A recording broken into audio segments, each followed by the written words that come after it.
प्यारे बच्चों, अस्सलाम वालेकुम टू ऑल ऑफ यू। हमने पिछला टॉपिक पढ़ा था transport of water and dissolved minerals. आज हमारा टॉपिक है transport of food and other substances. आप जानते हैं कि हम प्लांट्स के बारे में पढ़ते हैं, इसके बाद हम एनिमल्स के बारे में पढ़ेंगे, पर्टिकुलरली इन ह्यूमन बीइंग्स जो आपके सिलेबस में है। आज हम प्लांट्स के बारे में पढ़ेंगे, फूड किस तरह ट्रांसपोर्ट होता है और बाकी सब्सटेंसेस जो ट्रांसपोर्ट फूड के साथ होते हैं वो किस तरह ट्रांसपोर्ट होते हैं। As all of you know, food is made in the leaves.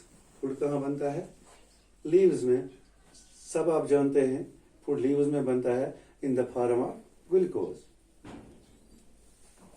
Food कहाँ बनता है? लीव्स में, in the form of glucose.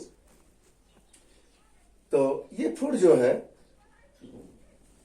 इसके साथ साथ में दूसरी और चीजों को भी ट्रांसपोर्ट होना पड़ता है, होने की जरूरत पड़ती है। जैसे हार्मोन्स हैं।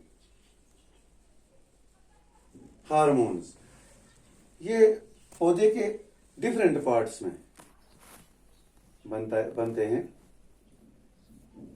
और इन हार्मोन्स को और इस ग्लूकोज को, इन दोनों को ट्रांसपोर्टेशन की जरूरत है। इनको मुख्तलिफ जगहों तक पहुंचना है, पौधे के मुख्तलिफ हिस्सों तक पहुंचना है जहां ये अपना काम करेंगे। फूड की जरूरत पड़ती है हर सेल को, और हार्मोन्स को कहीं प्लांट्स के डिफरेंट पार्ट्स में अपना काम करना होता है, तो इनको भी ट्रांसपोर्ट करना पड़ता है। तो हम जानते हैं कि एक बात मैं यहां आपको बताऊं, the transport of food from leaves to the other parts of the plants is called translocation. Translocation, इस अमल को क्या कहते हैं? ट्रांसलोकेशन, यानी transport of food. Transport of food from leaves to other parts of the plant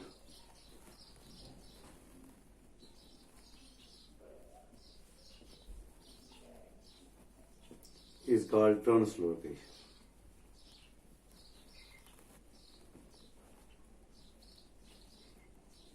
इसको हम translocation कहते हैं। ये ट्रांसलोकेशन जो है, it depends upon the action of living cells.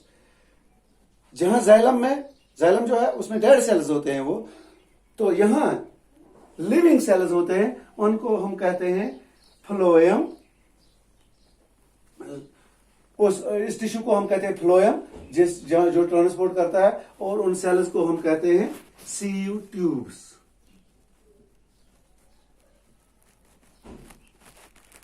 ये सीव ट्यूब्स जो होते हैं ये लिविंग सेल्स होते हैं, और इन सीव ट्यूब्स के जरिए फूड ट्रांसपोर्ट होता है from leaves to other parts of the plant.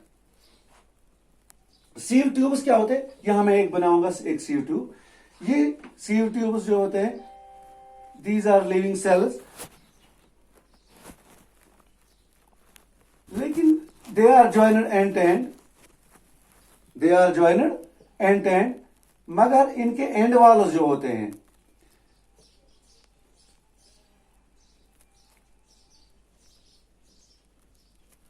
ये है एंड वॉल। इसकी जो एंड वॉल होती है, this end wall is not complete, it is broken at places. These end walls are broken at places. और इस सीव ट्यूब के साथ में एक और सेल होती है जिसको हम कहते हैं companion cell. COMPANION, this is companion cell, और इसको हम कहते हैं सीव ट्यूब। सीव ट्यूब में होता है सिर्फ साइटोप्लाज्म और न्यूक्लियस नहीं होता है। This is sieve tube cell. ये सीव ट्यूब की सेल होती है, और साथ में इसकी होती है कंपेनियन सेल। कंपेनियन सेल में साइटोप्लाज्म भी होता है, बाकी सेल ऑर्गेनेल्स भी होते हैं, और साथ में न्यूक्लियस भी होता है। तो इस सीव ट्यूब सेल में जो एंड वॉल्स होते हैं ये ब्रोकन होते हैं, and it forms a continuous column. यहाँ एक और सीयू ट्यूब सेल, यहाँ एक और सीयू ट्यूब सेल। तो इस these broken cell walls में से food जो है it passes from one cell to another cell, but the food is loaded into the sieve tube. It needs energy, and the energy is obtained from ATP. It consumes energy. The food is loaded into the sieve tubes, consuming energy in the form of ATP. When the food is loaded into the sieve tubes, when food is loaded into the sieve tubes,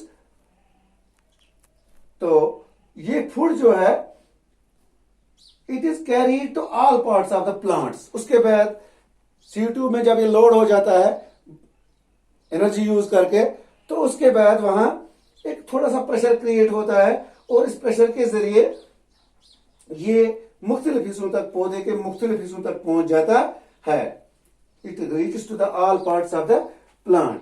companion cell का काम है, चूंकि sieve tube में nucleus नहीं होता है, cell के बाकी जो काम होते हैं रेस्पिरेशन वगैरह, वो इसकी कंपेनियन सेल कर लेता, वो काम कंपेनियन सेल जो इसके साथ जुड़ी होती है वो कर लेता है। और sieve tube का काम है, जो ये ब्रोकन एंड sieve tube का काम है फूड को पहुंचाना। जो ये ब्रोकन सेल sieve tube के जो एंड वॉल्स होते हैं ये ब्रोकन होते हैं, इनको हम sieve प्लेट्स कहते हैं, SEIVE, sieve प्लेट्स। और इन sieve प्लेट्स के में जो ये सुराख होते हैं, होल्स जो होते हैं, और इन्हीं होल्स के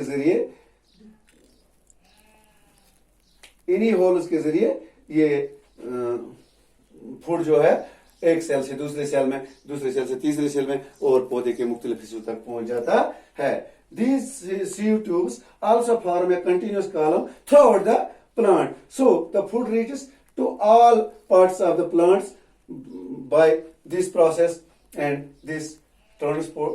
और इस फूड के साथ साथ हार्मोन्स भी हर जगह पहुंच जाते हैं।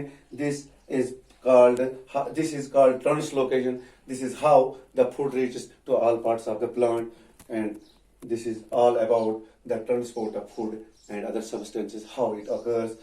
Thanks for today.